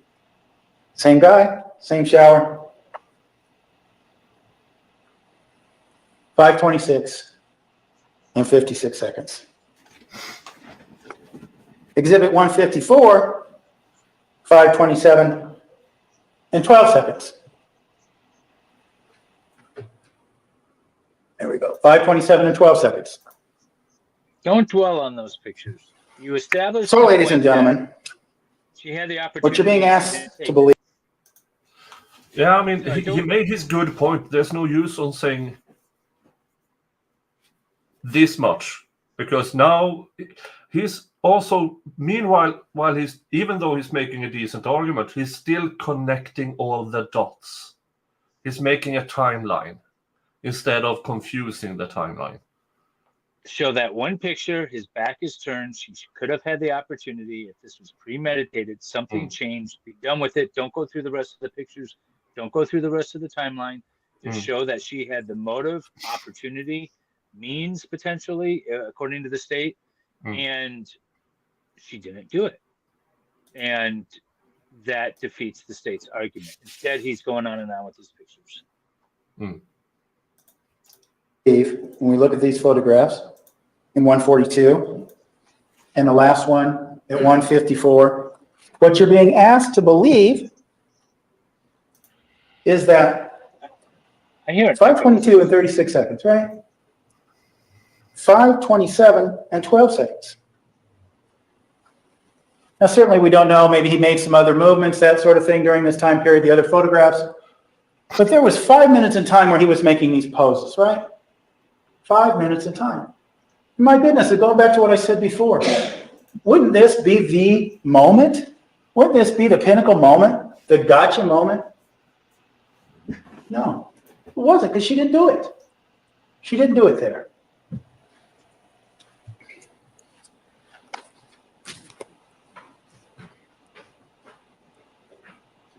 I think that last sentence came out better in his mind. That last sentence definitely sounded better in his head than it did when he said it. But I get his point. But just show the one picture. That's all you need to do. Yeah. Recess at this time. It is 10:24. According to this clock, please take a 15-minute break. Remember the admonition, you are excused. Take back to the jury. This jury's like, just please let us go so we can be done with this. Although I think our stream took less time. Record will show the jury's left. Sorry, what to say? I said I think our stream took less time than the trial. The courtroom, we are at recess. Counsel, please approach. Please be seated. The record will show the presence of the jury, the defendant, and all counsel. Mr. Nerman, you may continue. Thank you, Your Honor. Ladies and gentlemen, before we took our break, you and I were talking about the moments in time, matter of fact, for several minutes in time, when Mr. Alexander had his back to Miss Arias with his hands up, and sometimes with his face against the wall. Thank you. And those moments in time passed without Jodi implementing her plan. Doesn't make any sense. We get to this moment in time here. 5:29:20. He's seated. You can see that. We saw that earlier this morning. But this, according to the state, what we see in picture, photograph number 160, this, according to the state, is the moment in time Miss Arias chooses to implement her plan. 5:30 and 30 seconds. The Mr. Alexander is nude, concede that. Vulnerable, so the state says. Although it seems highly less likely, because keep in mind, here he is right here. Seconds prior, he's looking at Miss Arias. Certainly would have seen it coming. His hands are up. But it is at this moment in time, the state says, that Miss Arias decides to put her plan into motion. She's stolen the gun. She's dyed her hair. She's rented the car. She's altered the license plate. She's got her gas cans. Everything is built up to this moment in time. That's what the state wants you to believe, right? And remember, before we talk about this, the testimony of Dr. Horn. Now, certainly it varied, and we'll talk about that a little bit when we talk about lies and that spotlight of truth. But Dr. Horn says, the wound to the vena cava came down to up. Down to up. So what we're to believe now then is that Jodi Arias, with all these chances in other moments in time, all these different chances when his back is turned and his defenses are down, that she somehow decides to get low to the ground and reach down and stab him. Stab him. Stab him. Doesn't that raise a question? Remember now, here's this big guy, strong guy, working out, getting ready for a trip to Cancun. Stab him. Jeez, you wouldn't think you'd stab someone unless you didn't have a gun. Wait, the state's theory, she did have a gun. She had a gun. Wait. So she chooses, and keep in mind now, and we'll talk about the change in story of the state's events, but keep in mind, the state went to great length throughout this trial to say, you betcha, no doubt about it, Jodi's a liar. She stabbed him first, and she stabbed him right there in the shower. Down to up. That's what happened. Apart from the logistics of that not making any sense, and you can judge for yourself how high off the ground Travis's chest is in that picture. Why don't you shoot? Why don't you shoot? You've got a gun. This is what you've done. You've stolen this gun. You've gotten to this point in time. Why don't you shoot? Doesn't make any sense. Under this theory of premeditation, none of this makes any sense whatsoever. Now, the theory goes on as it relates to premeditation to say, well, Jodi did this fantastic job of covering her tracks. Tried to clean up the scene. She threw a little bit of water around. She drove up to Utah. Threw a little bit of water. She hung out with Ryan Burns. And she made... What? Did he say the state says that she tried to clean up the scene, threw a little bit of water on him, and then drove? That was just funny the way he said it. Threw a little bit of water on him. Made phone calls, and she sent text messages to Travis to try to make it look like she wasn't there. And then they go on to say, and we'll talk about the stories in a minute, but this story of self-defense, that's a great big lie, right? That's what they say. But if it's a great big lie, you think of that might be what you did. Or you might do something else way smarter than what Jodi did after this took place. She's planned this out, remember? A week or so in advance. She spent all this time on the road, all these hours thinking about this moment in time. And you're saying the smart girl doesn't think of what she's going to do afterwards? Smarter things? Yeah, it doesn't make any sense. And why, if it's this pre-planned murder, again, do you stab, create this crime scene of chaos? We had a relationship of chaos and a crime scene of chaos. And there is a correlation there. And we'll talk about that later today. But let's think about that. It doesn't make any sense. None of it makes any sense as it relates to premeditation. Not a single Going with the thing. Chewbacca defense. Well, now what we just spoke about is self-defense. Jodi Arias told you another version of events. You have an instruction on self-defense. I'm not going to read that to you, but I want to emphasize a particular portion of that to you as we go back through the history. Because the history is such that what Jodi Arias told you on June 4th, 2008 is a product of a lot of things that happened beforehand. And when you assess the self-defense claim, you assess it, and looking at page 13 of your jury instructions, if, at the very bottom, a couple things. Looking at this burden of proof, the state has the burden of proving beyond a reasonable doubt that the defendant did not act with justification. If the state fails to carry their burden, then you must, it's not optional, must find the defendant not guilty of the charge. Now we begin at the last line of page 13. If there have been past acts of domestic violence against the defendant by the victim, the state of mind of a reasonable person shall be determined from the perspective of a reasonable person. This person right here, who has been a victim of those past acts of domestic violence.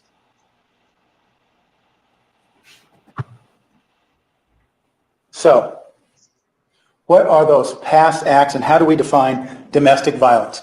Because I think that kind of goes to the history of the relationship and the realities that were in Miss Arias's mind when she approached Mr. Alexander's home on June 4th. Domestic violence means any act that is an offense. Assault. We have an assault in this case. Was Jodi Arias the victim of an assault? Well, we heard several occasions where that took place, right? Well, we heard of at least 4 distinct occasions. We heard Miss Arias being thrown down and held down and not being allowed to leave a room. Actually, and that's unlawful imprisonment. Well, the problem with that example as of domestic violence is it was Jodi who said it happened. Well, yeah, I mean, there's not a lot of corroborating evidence that it happened. That's the problem with everything that Jodi says, is that the corroborating evidence seems to go in the other direction. Yeah. And that's from an assault. true with everything. Double bonus for Mr. Alexander. Assault and unlawful imprisonment. 2 acts of domestic violence. Did he endanger her with these acts? Sure. Slapping her, kicking her, aggravated assault, kicking her, breaking her finger. Now remember. Yes, folks, they have a documentary about the Zachariah Anderson case in the works. And I suggest to be caught up with that. I have a playlist with the Zachariah Anderson case on my channel, or you can go to the Wrongful podcast and listen to their story. Because if you haven't heard about it before and wondering who's Zach, what happened, he's wrongfully convicted. He's currently serving more or less life in prison for something the state simply did. There was 0 actual evidence confirming anything the state alleged. But he was convicted anyway. Yeah, and I'm working on a documentary. I just put some clips on my Patreon, and that's Nosy nice. Rosie's talking about. Yeah. Trying to get another one up, but my internet. There's been much made of this finger, right? When we talk about this aggravated assault, state says to you, my goodness, this didn't happen. This happened on June 4th. And we can tell it happened on June 4th because on May 15th, looking at Exhibit 452, that your, Miss Arias, your hand injury is invisible. So the state inquired. They said, see, you're a liar, Miss Arias. They even showed Exhibit 453, a hand hanging down. There's a close-up, say no visible signs of the injury. Again, the house of cards. Set it up, knock it down, call her a liar. It's what you got to do when you don't have evidence of premeditation. But keep in mind, you saw Jodi hold her finger up. You saw it broken. And you saw Miss Wilmot stand right next to Miss Arias. You saw that up close. And Miss Arias' hand draped over her. You saw that. You can assess for yourself the visibility and the apparentness of that injury. Assault, he kicked her. Held her down, wouldn't What's that? let her leave. Threatened and intimidated her. We saw that in all the text messages. Exposing her was going to be the worst thing that ever happened to her. He was going to expose her to everyone she knew, right? Public vilification. Sexual assault. What about that? We heard about that in what I would say is two different ways. Now, Miss Arias, and we heard a lot about her psychology at that period of time. And we saw tables, and we won't go through those again, where Miss Arias had real low self-esteem. Didn't think too much of herself. So it makes sense then, when Travis Alexander places his penis inside of her while she was asleep, and she kind of says no and pushes off and continues the act, doesn't want to break the vow of chastity. She doesn't consider that a sexual assault because they'd already done other sexual things before. She didn't say no at the time that he entered her. But the law tells you, and the definitions are there for you, that someone cannot consent to sexual activity when they're asleep. That's just the bottom line. That is a sexual assault. Yes, John. And we have the instance on June 4th, don't we? Where Mr. Alexander, and you have your definition of sexual assault, grabbed Miss Arias, put her arm behind her back, bent her over the desk, and had rough vaginal sex with her. She says, it wasn't that big a deal because I didn't say no. But why did she say no? Because it was a better alternative to his anger, to his wrath, to his hit. It was a better alternative. She submitted out of fear of physical violence. Dally, That's a don't take sexual notes here. assault. This is Now- not how you normally do it, Salvador. You're also to consider, in terms of the relationship, you have to consider things in the relationship as far as domestic violence. The type of relationship, the length of the relationship, the frequency of interaction, and if the relationship has terminated. Type of relationship, regardless of whether they call themselves boyfriend or girlfriend or not, whether they use that distinction. The relationship is a sexual one, romantic one. Whatever label you want to use, it was that type of relationship that we're talking about here. Romantic or sexual. The length of the relationship. Again, it began in the fall of 2006 and ended tragically on June 4th, 2008. The sexual portion of the relationship didn't begin right away because you recall, Miss Arias had a boyfriend. She didn't want to be unfaithful to this boyfriend. She saw the relationship going nowhere. She broke up.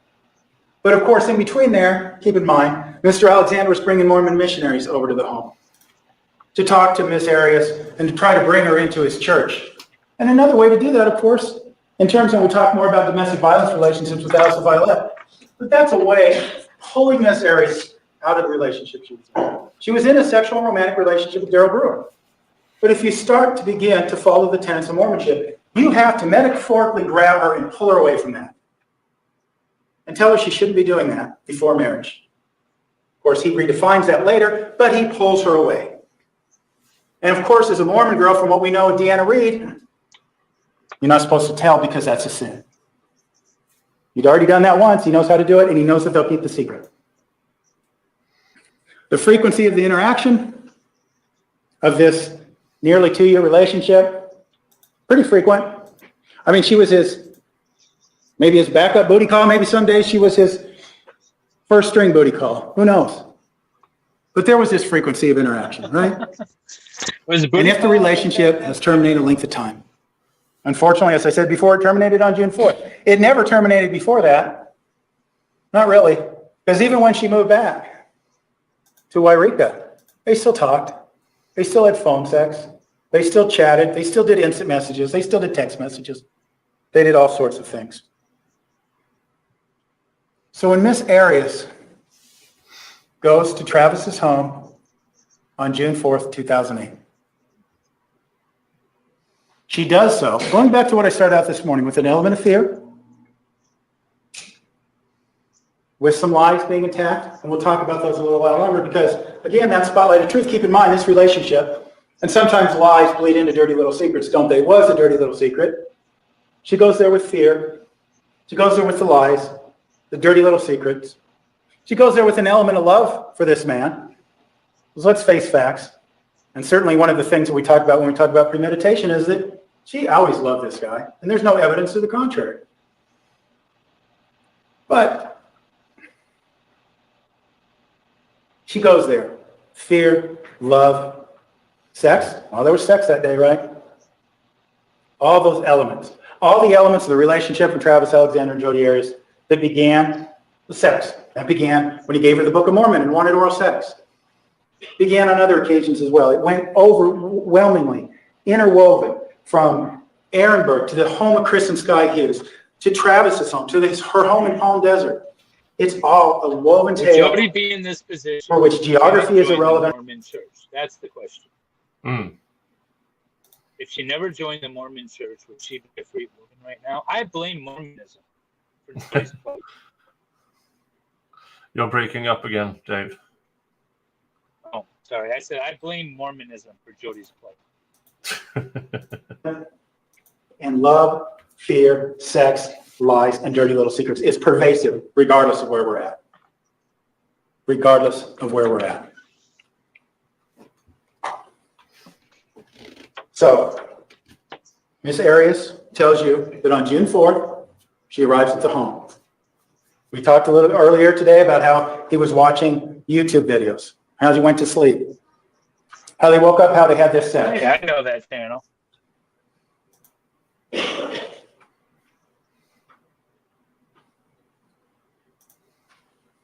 And she told you how his bedroom we've seen so many pictures of, but how his bedroom, what is seen in Exhibit 249, and bathroom, how that became a crime scene.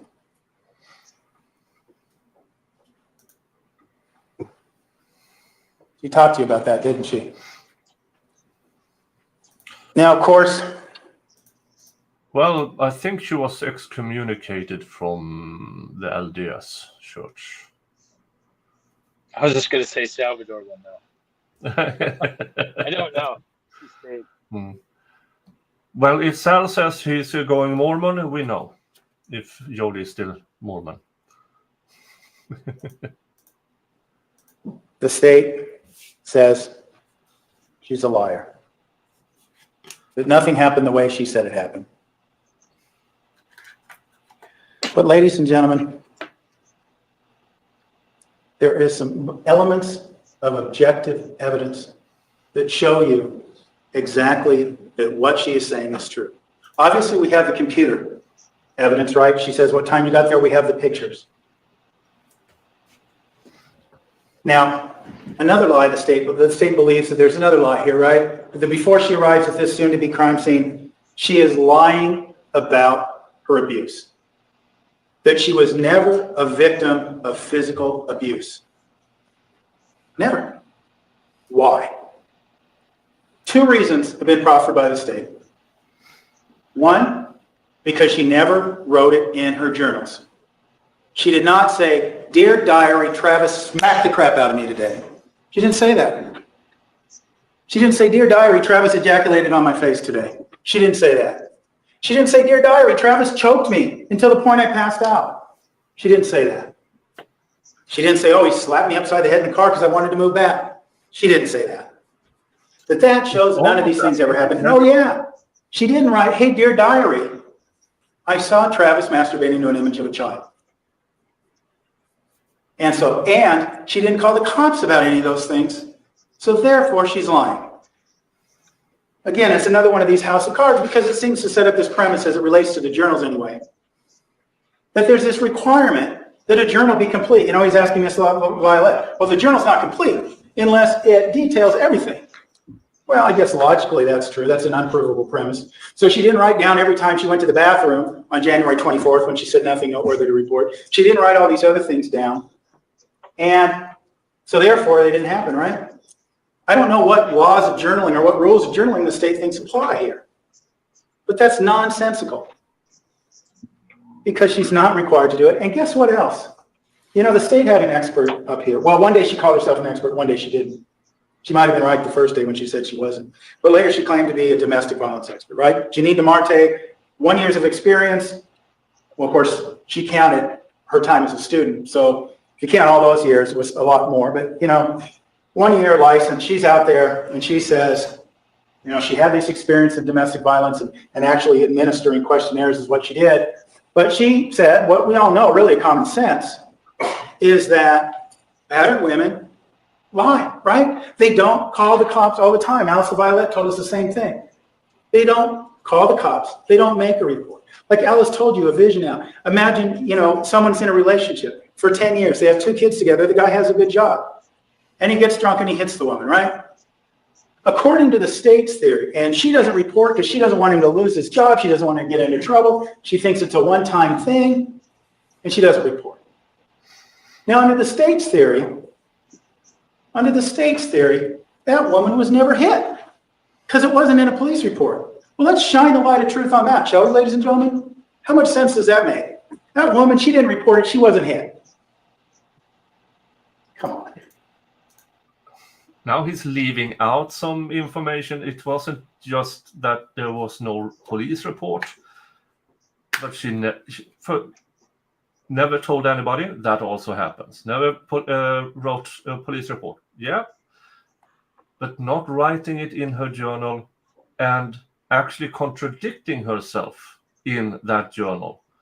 Now all of a sudden you have a bit too many steps that goes beyond what victim of domestic violence. Yeah, you can't. Well, okay.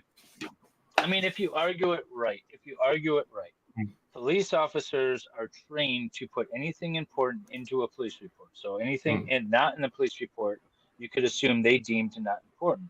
That's not necessarily the same assumption with a journal, because who knows why somebody is writing in a journal. Maybe it's just to get something off of their chest. And although this was an issue that they felt was concerning, they didn't want to write it down. It's a different thing. They're not, you know, I can argue the difference. Now we are going towards the 2-hour mark, and I think this might be a good spot to end. Yeah. And we're going to redirect you guys over to a Nick Rekieta interview. Yeah, Chrissy Meyer interviewing Nick Rekieta, and he's getting slammed in the chat. And well, yeah, I mean, well, yeah. There may or may not be a reason. So tell him we said hi. Yeah. Tell him Nick and MLS said hi. Yeah. But yeah, that would be it for the coming 4 weeks. Because next time we will see. That's sad to think about. Yeah, next time you will see the Jodi Arias trial is the final episode in Dave's Treehouse on August 23. It's been sitting empty except for a computer and a couple of monitors for like weeks. And I feel like I've been neglecting it, and now I need to actually get to work on it. So yeah. So have fun, folks. See you Monday or Tuesday with more Young Thug things, or in Dave's case, Lego stream tonight. Lego tonight, 9 p.m. with Andrea Burkhart. Come ask her all kinds of questions you know she's not going to answer on her own streams. So be prepared to do that. Okay. See you later, folks. Bye-bye. Bye, guys.